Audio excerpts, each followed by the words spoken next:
I don't normally do this, and I know I made a video about this show before, but I want to talk about the show once again, and I'll probably make another video when I watch the finale, which at the time of recording this is coming out tonight.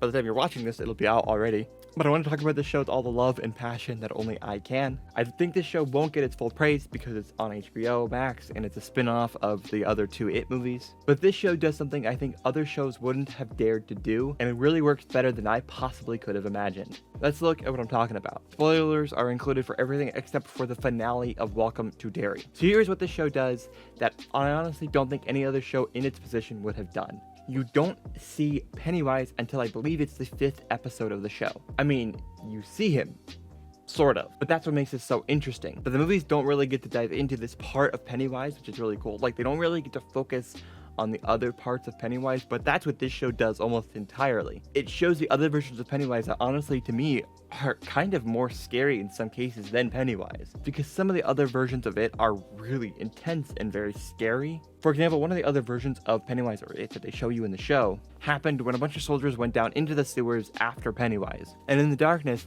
a ghost version of Uncle Sam actually comes out and attacks some of the soldiers. And that alone is really scary. Like, it preys on like what the soldiers know already and kind of their mindset, and it's so scary and it's just intense.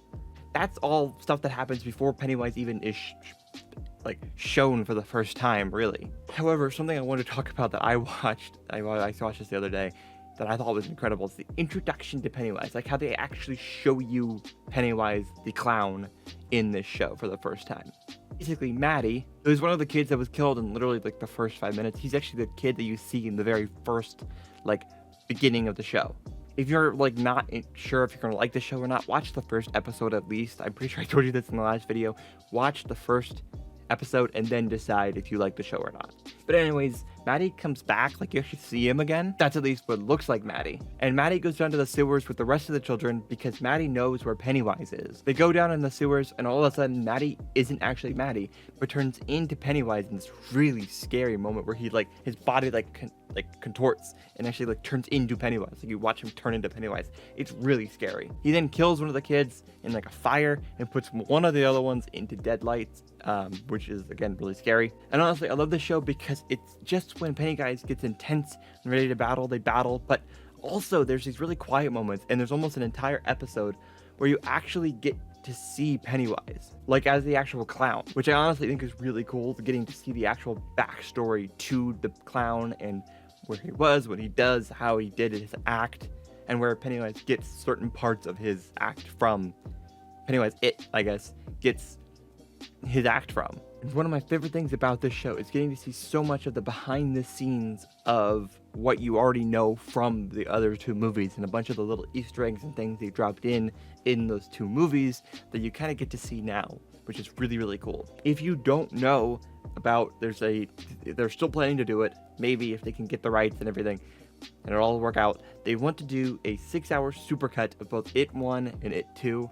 That would be really, really cool, and maybe they could even cut in some of It Welcome to Derry and kind of to fill in some of the gaps and holes that they kind of left, or when they drop little Easter eggs, you can kind of flash to Welcome to Derry and kind of show parts of it. That would be really cool, I think, in my opinion. That would actually be really interesting, because there's moments where they talk about certain things, certain bars and stuff that happen in the show, and they talk about when the bar was burnt down, and it'd be really interesting if when they talk about that, you actually can flash to Welcome to Derry and see the bar burning down and stuff like that, which would be really cool. I don't know. This show desperately surprised me. I was not expecting to like it. I was really worried about it, but it was so much better than I possibly could have imagined. That's it. Thank you for watching. You can follow us at MediaByteCo on TikTok and at MediaByteCompany on Instagram. We are on Patreon. Ad-free podcasts are on there. $5 every podcast. Speaking of podcasts, listen to all the podcasts on the MediaByte Podcast Network. Exploring Cinema is for all things non-horror movies, /It's for all things horror movies. Diary of an Indie Filmmaker is for all things filmmaking. And yeah, so thank you, and I'll see you in the next one. Peace.